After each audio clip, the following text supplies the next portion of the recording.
Hello viewers.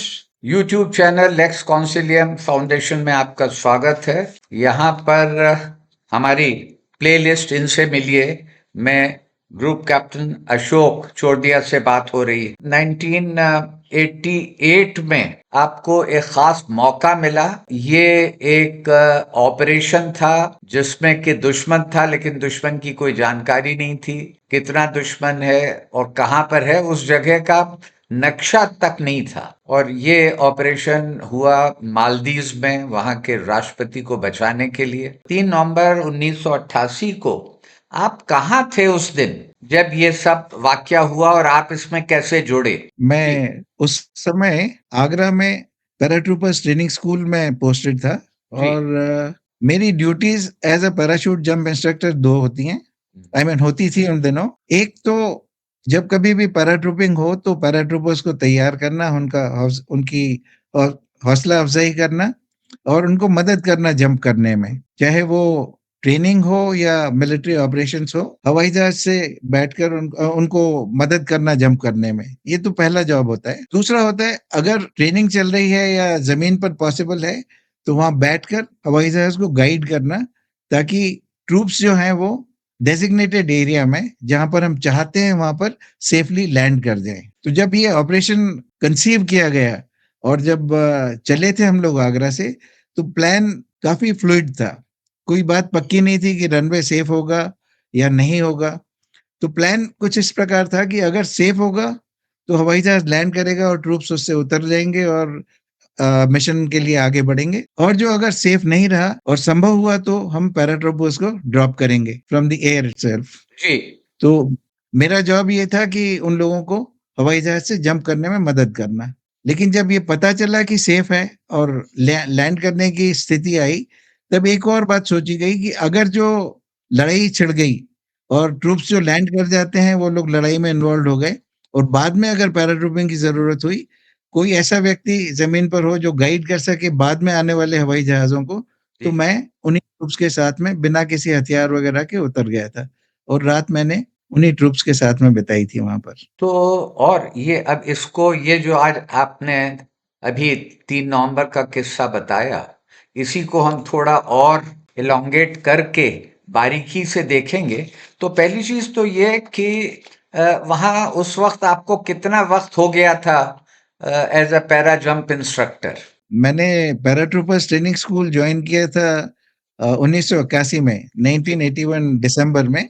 जी। और ये हुआ था 88 में। तो मुझे ट्रेनिंग कंप्लीट करके करीब मैंने 6-7 साल बिता दिए थे वहां पर। अच्छा, तो 6-7 साल आपको काफी तजुर्बा था। तो जी सर। जो वहां पर आप पैरा जंप सिखाते थे पैरा ट्रूपर्स को और ट्रेनिंग देते थे, तो एक चीज तो ये हो गई कि जो नया रिक्रूट आता है, नया सिपाही आता है और वो ट्रेनिंग के बाद जंप करता है आगरा के आसपास इन अ पीस सिचुएशन, जबकि उस सेंटर में। लेकिन ये जो एक्चुअल जंप हुआ, ये हुआ एक फॉरेन कंट्री में, और एक तरह से लड़ाई की स्थिति में। पता नहीं था कि नीचे उनका क्या विरोध होगा, उनके ऊपर फायर होगा।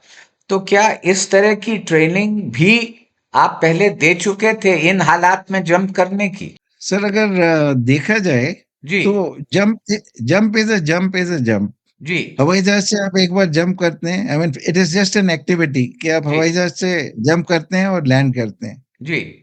जमीन होना चाहिए, नीचे पानी ना हो, हाँ। लैंड कर जाए आप। जी। That is all that is required. Okay. The on that if you superimpose a situation जिसमें कि टेररिस्ट हो टेक्निकल नीचे या। सिचुएशन भी है। जी सर। जी। Now in an operation that is an added situation which doesn't make any difference to a jump. अच्छा, उससे कोई फर्क नहीं पड़ता। In this case, ji. in case of actual operation, they are loaded with equipment. जी। साथ में उनके weapons होते हैं जो कि पीस टाइम ट्रेनिंग में हमेशा नहीं होते हैं। पीस टाइम ट्रेनिंग में कम इक्विपमेंट लेके जंप करते हैं या सिर्फ कभी एक आध बार बीच में जंप करते हैं इक्विपमेंट लेके, अदरवाइज सिर्फ जंप ट्रेनिंग कर रहे होते हैं। जी। लेकिन ड्यूरिंग अ मिलिट्री एक्सरसाइज या एक्चुअल ऑपरेशन में साथ में कई सारे वेपन्स वगैरह लेके जंप करते हैं। In this case actually jump नहीं हुआ था। जी। एयरक्राफ्ट हाँ। रनवे सेफ था इसलिए एयरक्राफ्ट लैंड कर गया था और ट्रूप्स बाहर निकल गए थे वैसे ही। लेकिन अगर जंप होता तो सिचुएशन बहुत खतरनाक हो सकती थी, क्योंकि रनवे के आसपास बहुत कम जमीन थी जिस पर लैंड कर सकते थे। रनवे से बहुत ही नजदीक समंदर था। अगर जो जंप करते तो ट्रूप्स हो सकता है कि समंदर में भी लैंड कर जाते। जब आप आगरा से चले थे, टेक ऑफ किया आपने, और ये करीब शायद 5-6 घंटे की फ्लाइट थी आगरा से, और आप रुके भी होंगे रास्ते में पहले, तो उस वक्त तक तो पता नहीं था कि वहां पर क्या हालात है, कि इनको पैराट्रूपर्स को जंप करना पड़ेगा या प्लेन लैंड कर पाएगा, तब तक तो पता नहीं था। फ्लाइट में भी कुछ आप उनको इंस्ट्रक्शन वगैरह हिदायतें दे रहे होंगे, तो उसके बारे में भी जरा बताएं। सर सच पूछा जाए तो जब हवाई जहाज में बैठे थे आगरा में, जी। तब पता ही नहीं था कि कहाँ जा रहे हैं, जी। क्योंकि सीक्रेसी इतनी मेंटेन की गई थी कि only the senior commanders knew कि क्या होने वाला है। जी। At my level we were to I mean need to know basis पर काम चल रहा था कि आपको जितना पता होना चाहिए उतना ही बताया जा रहा था। Need to know. तो उस समय श्रीलंका में ऑपरेशंस चल रहे थे, अगर याद होगा आपको तो। जी। तो सबके मन में ये बात थी, हम लोगों के हमारे लेवल पर ये जनरल ओपिनियन थी कि हम लोग शायद श्रीलंका की तरफ जा रहे हैं। हमारा जॉब प्लेन एंड सिंपल था कि ट्रूप्स को पैराशूट से अच्छे से सुसज्जित कर देना, उनका इक्विपमेंट उनके साथ में अच्छे से सिक्योर कर देना और उनको हेल्प आउट करना जंप करने में। जी। तो हमारी तैयारी पूरी उस तरह से चल रही थी। हवाई जहाज के अंदर बैठ के हमने ट्रूप्स का उस तरह से हौसला बढ़ा रहे थे हम लोग, जो मेरे साथ में 8-9 पीजीआईज और थे। तो हम लोग अपने जॉब के हिसाब से कर रहे थे और the pilots were in contact with the people on the other end. जी। रनवे पर कंट्रोलर्स बैठे हुए थे, वो फ्रेंडली लोग थे, वो अच्छा। दुश्मन के लोग नहीं थे। जी। और उनके साथ में मेरी रिसर्च में मैंने पता किया था, उनके साथ में कुछ कोड वर्ड्स फिक्स कर लिए थे जी। कि अगर जो सेफ होगा रनवे और एयरक्राफ्ट जब मालदीव्स के नजदीक पहुंचेगा तो वो कोड वर्ड्स यूज किए जाएंगे, हुडिया हुडिया हुडिया, जी। ये कोड वर्ड था। जी। अगर ये दिया जाएगा इसका मतलब है रनवे सेफ है, जी। आप लैंड कर सकते हैं। ओके। और अगर रनवे सेफ नहीं होगा तो हुडिया हुडिया हुडिया कोड वर्ड नहीं होगा। जी। And then the aircraft would go around and then plan to carry out a paradrop. ये सिचुएशन रास्ते में क्लियर हो गई थी कि सेफ है। एयरक्राफ्ट में आपके साथ सीनियर ऑफिसर्स कौन थे, वो अगर आप याद हो वो भी उनके नाम बताएं। एयरक्राफ्ट में पायलट्स तो थे group captain Bewoor and group captain Goyal, और आर्मी की तरफ से senior most officer was brigadier Bulsara, जी। जो कि टास्क फोर्स कमांडर थे। That time major Bhatia brigade major थे, मेजर डिल्लन थे, जी। देन कर्नल जोशी थे सर। उसमें ब्रिगेडियर मलिक भी गए थे। Brigadier Malik was I think in the other aircraft sir. अच्छा, और मिस्टर बनर्जी अंडरग्राउंड में मिस्टर बनर्जी हमारे हवाई जहाज में आपके थे। साथ थे। जी। जी सर। तो ये सब लोग आपको याद है, और बाकी फौज के जवान हो आपके अलावा, और जी। पायलट्स के अलावा और कोई एयरफोर्स का तो नहीं था। एयरफोर्स के नेविगेटर थे, अच्छा। फ्लाइट इंजीनियर थे, और मेरे साथ में 9 पीजीआई और थे सर। उनके उनको आप हेड कर रहे थे, और नेविगेटर जी सर। थे, और फ्लाइट जी इंजीनियर सर। थे, और जी दो सर। पायलट्स थे। तो ये तो एयरफोर्स का कॉम्प्लीमेंट हो गया। सिविलियन में मिस्टर बनर्जी थे, जी सर। और कोई शायद सिविलियन नहीं था। नहीं सर, नहीं। और नेवी का उस वक्त कोई जरूरत नहीं थी, नेवी का खैर। कोई नहीं था, ओके। कोई नहीं था। अच्छा। अब अगला सवाल मैं ये जानना चाहूंगा कि आप वहां पर जब लैंड किया और आपके साथ 6 पैरा के जो लोग थे, तो उसके बाद जी सर। आपने बताया कि 10:30 के करीब आपने लैंड किया, और 2:30-3 बजे तक प्रेसिडेंट को सिक्योर किया गया। तो जी इस सर। ऑपरेशन, ये एक्टिविटी के दौरान आपका क्या रोल रहा, और क्या सर आपको याद है? जी। लैंड करने के बाद में जैसे ही रैंप खुला और ट्रूप्स बाहर निकल गए, जी। सब अपने अपने काम से लग गए थे। एंड माय मिशन वाज कि अगर लैंड करने के बाद में सब्सिक्वेंटली पैराड्रॉप होता है तो मुझे पायलट्स को गाइड करना था। जी। तो मैं एयर ट्रैफिक कंट्रोल में ऊपर चला गया था जी। और जो वहाँ पे कंट्रोलर्स थे उनसे बातचीत कर रहा था और जानने की कोशिश कर रहा था कि लेआउट वगैरह कैसा है, क्योंकि रात हो चुकी थी, रात को 10 बज जी। चुके थे, अंधेरा था सब तरफ। तो ओरिएंटेट करने की कोशिश कर रहा था मैं। ट्रूप्स जो थे वो नीचे जाकर ये जो स्पीड बोट्स हैं उनको अपने कब्जे में लेकर और माले आइलैंड की तरफ प्रोसीड कर रहे थे। जी। और रात को जब काफी देर हो चुकी थी, टाइम तो मुझे ढंग से याद नहीं है अभी। हम लोग दिन भर के थके हुए आधे आधी नींद में रहे होंगे या जी। मतलब ध्यान नहीं रहा होगा, अचानक गोलियां चलने लगी गोलियां और चली। गन जी सर। तो ये बाद में एंड आपको गन्स पता चला होगा ये किसके बीच में गोलियां, जी एक और सर, दूसरी जी सर। तरफ कौन लोग थे? टावर अनसेफ समझ के हम लोग नीचे आ गए थे। मैं और मेरे साथ एक पीजे और रुका था उस टाइम जी पर कंट्रोलिंग के लिए। जी नीचे आया था तो ब्रिगेडियर बुलसारा थे, उनके साथ में काफी और अफसर्स थे, और ब्रिगेडियर बुलसारा ने कहा था कि see we have got a hit. वो जो टेररिस्ट का शिप जा रहा था उसके ऊपर गोलियां चल रही थी, और अच्छा ऐसा लगा था कि उन्होंने उसको डैमेज कर दिया है शिप को। और बाद में ये बात कंफर्म भी हो गई थी कि शिप डैमेज हो गया था। थोड़ी देर के बाद में जो है फिर से सन्नाटा हो गया था। गोलियां चली काफी देर, जी मतलब कम से कम मेरे ख्याल से एक आध घंटा चली होंगी गोलियां, जी। और फिर शिप वहां से चला गया। तो ये टेररिस्ट ने जो वहां पर थे मालदीव, फिर किसी जी स्टेज सर, पे उन्होंने जहाज में बैठ के एक शिप में वहां से भागने की कोशिश की कि वहां से निकल लें। जी सर, जी जी जी। सर, जी अच्छा, सर। जब यहाँ से आप चले आगरा से, फिर मैं वापस आगरा पर आ जाता हूँ, हम्म, और आगरा से आप जी गए, सर। तो शुरू में तो आप सब लोग ये सोच रहे थे कि शायद आप आईपीकेएफ के लिए श्रीलंका जी जा सर, रहे हैं। जी सर। तो किस स्टेज पर ये भ्रम दूर हुआ कि नहीं, हम आईपीकेएफ नहीं, हम तो कहीं और जा रहे हैं? ये कैसे पता चला, किस स्टेज पर? Sir halfway through I must say जी कि इन फ्लाइट जब सब कुछ शांत था, आई मीन सब लोग बैठे हुए थे और अपने अपने ध्यान में मग्न थे लिटरली, हलचल थोड़ी बढ़ गई हवाई जहाज के अंदर। जी आर्मी पर्टिकुलरली सीनियर ऑफिसर्स जो थे, कंपनी कमांडर्स वगैरह, वो लोग इधर उधर काफी एक्टिविटी उनकी नजर आई। और फिर मैंने देखा कि वो लोग फोटोकॉपीड मटेरियल कुछ सर्कुलेट कर रहे थे लोगों को, एंड आपस में बता रहे थे कि कहाँ क्या है, कहाँ क्या है। तब पता चला कि हम लोग वहां नहीं जा रहे हैं, श्रीलंका नहीं जा रहे हैं, हम लोग मालदीव्स जा रहे हैं। जी। और मजे की बात यह है कि उस समय एटलीस्ट मुझे नहीं पता था कि मालदीव्स कहाँ पर है इन रिलेशन टू इंडिया। तो उस टाइम पर पता चला कि we are not going to Sri Lanka, we are heading for Maldives. और जैसा आपने कहा कि जो पायलट्स थे वो वहां जी सर, पर ट्रैफिक कंट्रोलर्स के कांटेक्ट में थे, तो उनको तो जी मालूम सर, ही था कि डेस्टिनेशन क्या है, कहाँ जाना है। लेकिन और जी लोगों सर, के साथ ये बात आपने कहा नीड टू नो बेसिस पर, और ये जी शेयर सर, नहीं की गई थी। आपकी किताब में ये आपने उल्लेख किया है, 3 बड़ी रोचक घटनाएं ऐसी हुई, इंसिडेंट, जिनसे कि वहां पर जो ऑपरेशन था ये कैक्टस, उसका आउटकम, उसके नतीजे पर असर पड़ा। हमारे दर्शकों को आप उसके बारे में भी खुलासा करें। जी सर। सबसे पहली बात, जैसा कि आपने पहले बताया है, और ये जग जाहिर है जी कि हम लोगों के पास में मालदीव्स के मैप्स नहीं थे। कहाँ पर आफ्टर लैंडिंग देयर कहाँ जाना है, किस डायरेक्शन में क्या है, कुछ मालूम नहीं था। सबसे पहली चीज जो मेरे दिमाग में आती है वो एक कॉफी टेबल बुक की है।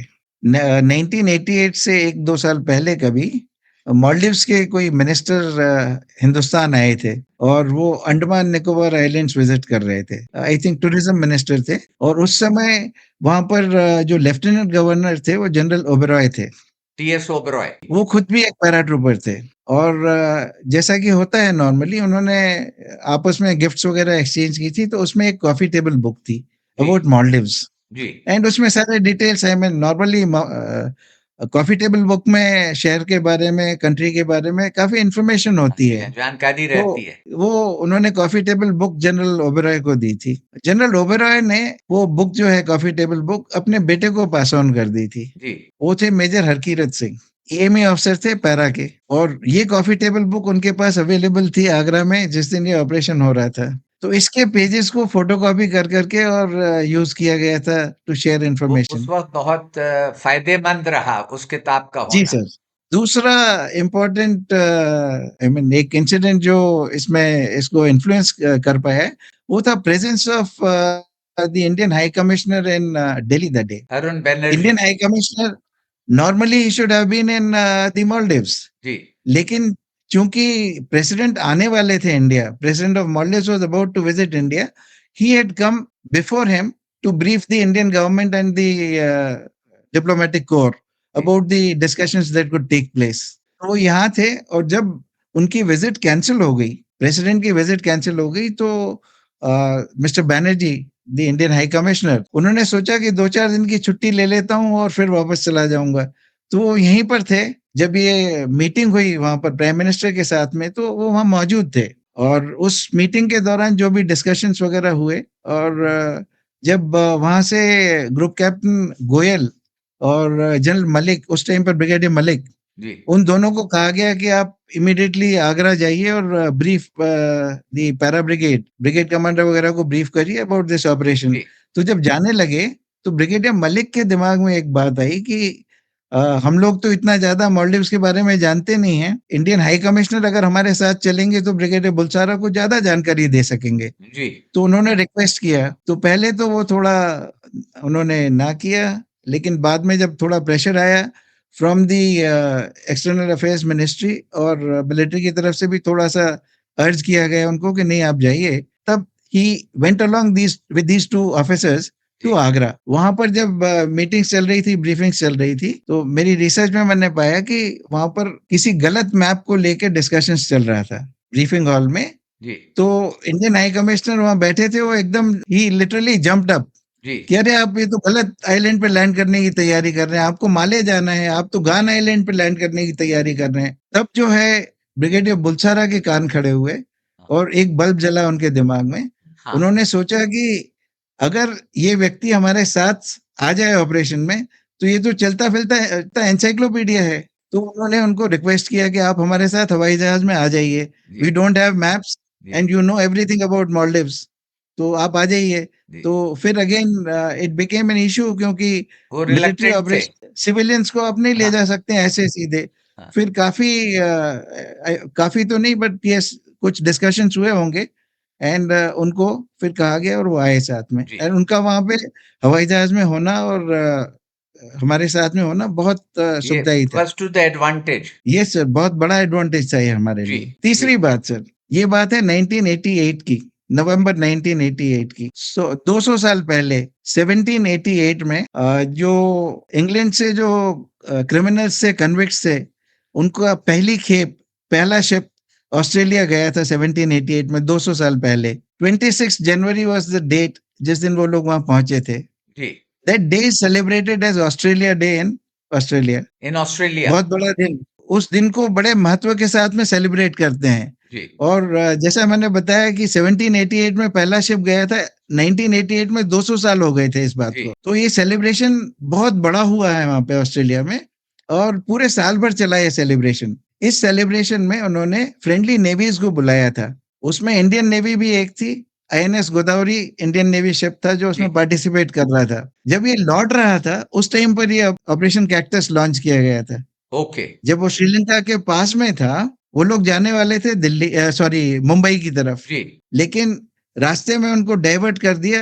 अदरवाइज ये टेररिस्ट भाग जाते, इनको पकड़ ना पाते हम लोग। तो ये बहुत अच्छा कोइंसिडेंस रहा इसीलिए मैं कह रहा हूँ कि ये जो तीन बातें थी, जी they influence the outcome of the outcome operation. Of this जो हॉस्टेजेस थे छुड़ाने में आईएनएस गोदावरी की बहुत बड़ी भूमिका रही पहल थी। जी ये बहुत बड़ी भूमिका रही है सर। जी तो ये बिल्कुल आपने ठीक बताया कि इस ऑपरेशन में ये जो तीन चीजें थीं कि एक वो जनरल तीरथ सिंह ओबरॉय के पास वो रहा जो कॉफी टेबल बुक है वो बहुत फायदे में रही। दूसरी चीज कि छुट्टी में बनर्जी साहब का रुक जाना दिल्ली में और आपके साथ शरीक हो जाना। और तीसरी चीज आईएनएस गोदावरी का उस फ्रेंडली नेवल मीट जो हो रहा था ऑस्ट्रेलिया में उसके बाद आना and happen to be there जो कि नहीं तो शायद होस्ट चार्जेस चंगुल में नहीं आते। जी तो ये बहुत अच्छी चीज आपने बताई। अभी तो अब जब आप हाइंडसाइट में देखते हैं तो इस ऑपरेशन की ये कामयाब हुआ और इसमें कोई जी शक नहीं है कि तीनों सर्विसेज का बहुत अच्छा कोऑपरेशन रहा आपस में, जॉइंटनेस थी और बगैर कोई गोली चलाए या बगैर कोई कैजुअल्टी के उस दृष्टि से ये कामयाब है। तो इस कामयाब ऑपरेशन की के कामयाब होने के लिए for the success of this successful operation what comes to your mind contributed to this apart from the three things that you have already mentioned? अगर डेप्थ में जाएं, वैसे तो कई चीजें बोलते हैं, कोऑपरेशन था, लाइटनिंग एक्शन था, जी लीडरशिप थी, सभी ये सभी ऑपरेशंस में होते हैं। जी लेकिन इस पर्टिकुलर ऑपरेशन में मैं ये समझता हूँ कि हमारी सक्सेस का कारण था परसेप्शन ऑफ एसिमेट्री। हम ये मानते हैं कि अगर एक बड़ी फौज जो है वो हमेशा छोटी फौज से जीत जाएगी। लेकिन अगर परसेप्शन कुछ और हो, छोटी फौज भी बड़ी फौज से जीत सकती है या पासा पलट सकता है। दिमाग में आप क्या सोच रहे हैं उससे बहुत फर्क पड़ता है। जी अब इस पर्टिकुलर ऑपरेशन में अगर आप देखेंगे, हमें पहले इन्फॉर्मेशन मिल रही थी कि वो 100-200 लोग हैं, 150 लोग हैं, 500 लोग हैं, 800 लोग हैं। जी वो टेररिस्ट जो हैं एलटीटी के हैं। हमारे मन में एक परसेप्शन था कि वो लोग करीब 1000 से 1500 ट्रूप्स हैं, जी टेररिस्ट हैं। उन लोगों को नहीं पता था कि हम लोग कितने हैं। वो लोग एक्चुअली 80 थे नंबर में, 80 से। नाउ इमेजिन फर्स्ट वेव में हम लोग थे 346, 350 मान लीजिए। जी we were nearly 4 times their number. लेकिन हमारे मन में ये बात थी कि हम तो जानते हैं कि हम 350 के करीब ही हैं हाँ एंड वो लोग जो हैं वो करीब 1000 1500 हैं। तो हमें हम उस तैयारी से गए थे कि हम एक बहुत जबरदस्त टेररिस्ट ऑर्गेनाइजेशन से डील करने जा रहे हैं जो आउट नंबर करेगी हमें। जब हवाई जहाज हमारा लैंड हुआ, IL-76 इतना बड़ा हवाई जहाज, एक के बाद एक 2 हवाई जहाज लैंड हुए, दूसरे आइलैंड तक आवाज गई उसकी, सुनाई देता है, बहुत दूर नहीं था वो आइलैंड, माले आइलैंड। जी तो उन लोगों को मन में लगा कि करीब 1,500। अब वो 80 टेररिस्ट, उन्हें उन्हें लगा कि करीब 1,500 ट्रूप्स आ रहे हैं, हम कहाँ, हमारी दाल नहीं गलने वाली है। तब जो है उन्होंने डिसाइड किया कि अब भागो। उन्होंने हॉस्टेजेस पकड़े और शिप हाईजैक किया और भागने लगे। अगर जो उन्हें पता होता कि नंबर कम है, अगर वो थोड़े सीजन टेररिस्ट होते, कुछ 2-3 लोगों को भी रनवे पर बिठा देते, तो हवाई जहाज को लैंडिंग के टाइम पर शूट डाउन कर सकते थे। मुश्किल हो जाती, बहुत मुश्किल हो जाती। मुश्किल हो जाती। लेकिन उनके दिमाग में ये बात आ गई थी कि एक बहुत बड़ी फौज आ गई है और उन्हें ये पता था कि वो लोग कुल 80 हैं। उस एसिमेट्री को दिमाग में रख के वो लोग भाग गए। तो वहां पर आपने बताया कि आपने दो एयरक्राफ्ट की बात की, तीसरा शायद बाद में पहुंचा। तो उसके बाद तो रात में कई सारे हवाई जहाज आए थे सर। अच्छा, इट्स नॉट तो ओनली इसमें दो कंपनीज तो शायद 6 पैरा की थी और जी कुछ सर। एलिमेंट 3 पैरा का था। जी सर। जी जी, सर। और बाकी कुछ 7 पैरा भी थे। और जी सर। बाकी पैरा ब्रिगेड का जो एलिमेंट था, इंजीनियर्स का जी और सर। सिग्नल्स वगैरह का, वो लोग यस थे। सर। तो इस हिसाब से आपने बताया कि टोटल नफरी स्ट्रेंथ करीब 350 थी इंडियन की दिस इज वहां पर। This is only in the first wave. जी 2 एयरक्राफ्ट जो पहले लैंड किए थे, लेकिन ओवर द नाइट एक के बाद एक कई सारे एयरक्राफ्ट आए थे। जी I don't remember the exact number now, but overall करीब 1,500 ट्रूप्स पहुंच गए थे रात में। लेकिन उन सब ने, ये पहले जो दो एयरक्राफ्ट थे, इसके बाद जी जो लोग आए उनकी इस ऑपरेशन में एक्चुअल जरूरत नहीं पड़ी शायद। नहीं पड़ी सर। जी हाँ। अब मेरा आपसे आखिरी सवाल ये है कि ये 1988 की बात है और इस वक्त हम लोग 2026 में हैं। फ्रेम्स ऐसे होते हैं, पिक्चर्स, जो दिमाग में रह जाते हैं। तो जब आप मालदीव के बारे में सोचते हैं और कैक्टस के बारे में, तो वो क्या चीजें, क्या घटनाएं, क्या फ्रेम है जो आपके दिमाग में आ जाते हैं फौरन, जिन्हें आप भूल नहीं सकते? कुछ बातें एक्चुअली आप जैसे कह रहे हैं, कुछ बातें ऐसी घर कर जाती हैं जो भूले नहीं भुलाई जाती हैं। हम लोग हवाई जहाज में बैठे ही थे आगरा में और टैक्सी आउट करने की तैयारी हो रही थी। इंजन्स जो हैं वो स्टार्टअप वगैरह के प्रोसीजर्स चल रहे थे। ब्रिगेडियर बुलसारा जिस हवाई जहाज में थे, मैं भी उसी हवाई जहाज में था। जी तो ब्रिगेडियर बुलसारा ने ऐसे ही मुझसे पूछा, "चोटिया, कौन-सा हवाई जहाज पहले जाएगा?" ऐसे ही पूछा। नॉर्मली कोई पूछने की आवश्यकता ही नहीं है। पता ही होता है, जो मीटिंग में, ब्रीफिंग वगैरह में सब कुछ उनको पता था। तो मैंने बोला कि सर वो जो दूसरा हवाई जहाज है जिसमें ग्रुप कैप्टन गोयल और ग्रुप कैप्टन बेबूर कैप्टन को-पायलट हैं, वो हवाई जहाज पहले जाएगा क्योंकि एयर फोर्स के जो लीडर्स हैं वो पहले लीड करेंगे हवाई जहाज। तो ही सेड नो, हमारा हवाई जहाज पहले जाना चाहिए। क्योंकि सारी जो नफरी है, जिनको सारी ब्रीफिंग वगैरह हो गई है, वो लोग तो इस हवाई जहाज में है। दूसरे हवाई जहाज वालों को तो कुछ मालूम ही नहीं है। जी आर्मी के टॉप ब्रास जो है इस हवाई जहाज में है। जी this must land there first. मैं भी मन में खुश हुआ। मैंने कहा कि एज अ फ्लाइट लेफ्टिनेंट मैं भी चाहता था कि जिस हवाई जहाज में मैं हूँ, वो जी हवाई जहाज पहले जाए वहां पर। जी तो मैं भाग के गया दूसरे हवाई जहाज में। कॉकपिट में उनसे कहा मैंने, ग्रुप कैप्टन गोयल और बेबूर से, मैंने कहा कि ब्रिगेडियर बुलसारा चाहते हैं कि दूसरा हवाई जहाज पहले लैंड करे जिसमें वो बैठे हैं। उन्होंने कहा कि अब तो सब कुछ हो गया है, we are about to taxi out, जी अब चेंजेस नहीं हो सकते हैं कुछ भी। नॉर्मली मैं आप दर्शकों को भी बताना चाहता हूँ और आपसे भी शेयर करना चाहता हूँ कि जब पायलट्स चार्ज लेते हैं किसी एयरक्राफ्ट का, वो उसका इंस्पेक्शन खुद करते हैं उसके आसपास घूम के। जी उसका एक फॉर्म 700 वगैरह होता है जिसमें सारा डॉक्यूमेंटेड रहता है कि इस हवाई जहाज में छोटी-मोटी क्या प्रॉब्लम्स आ सकती हैं या इसमें क्या-क्या रिपेयर्स वगैरह हुए हैं। तो उनको उस हवाई जहाज के बारे में पूरी जानकारी होती है। जी लास्ट मिनट में चेंज करना, क्रू चेंज करना, ये ये नौबत नहीं आनी होता नहीं चाहिए। है कभी। सही नहीं है, as per the rules and regulations ऐसा नहीं होता है। जब मैं वापस आया और मैंने ब्रिगेडियर बुलसारा से कहा कि sir it is not possible, अब सब कुछ हो चुका है and we are about to taxi out.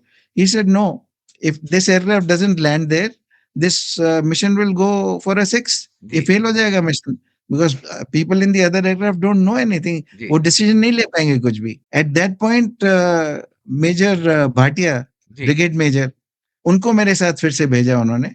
हाँ हम दोनों गए वहां पर and that time they took a decision, group captain Goyal and group captain Bewoor, they said कि चेंज द क्रू, अच्छा इधर का क्रू उधर, उधर का क्रू इधर। ओके तो all the top brass of the army and the air force जी got into one aircraft. This became the crew lead बदली aircraft. हुआ क्रू जी बदली हुआ जो कि जो नॉर्मल नॉर्मली नहीं सर्कमस्टेंसेस होता में कभी। It's a big no sir, it's a जी बिग नो। एंड जब हम टेक ऑफ कर गए थे, उसके काफी देर के बाद में जब ये सारे साइक्लोस्टाइल मैप्स वगैरह और सारी बट रहे इंफॉर्मेशन थे वगैरह ये बट रहे थे, सब हो रहा था, उसके बाद में सब कुछ शांति सी हो गई थी, सब चुपचाप बैठ गए थे, सब अपने अपने ध्यान में बैठे हुए थे। मैंने ब्रिगेडियर बुलसारा को देखा कि बिल्कुल चुपचाप, बिल्कुल शांत उसमें बैठे हुए हैं। तो मैं उनके पास में गया और अचानक मैंने अपनी डायरी उनके सामने खोल दी जी और मैंने कहा, sir what is uppermost in your mind at this moment, हाँ please write it in my diary.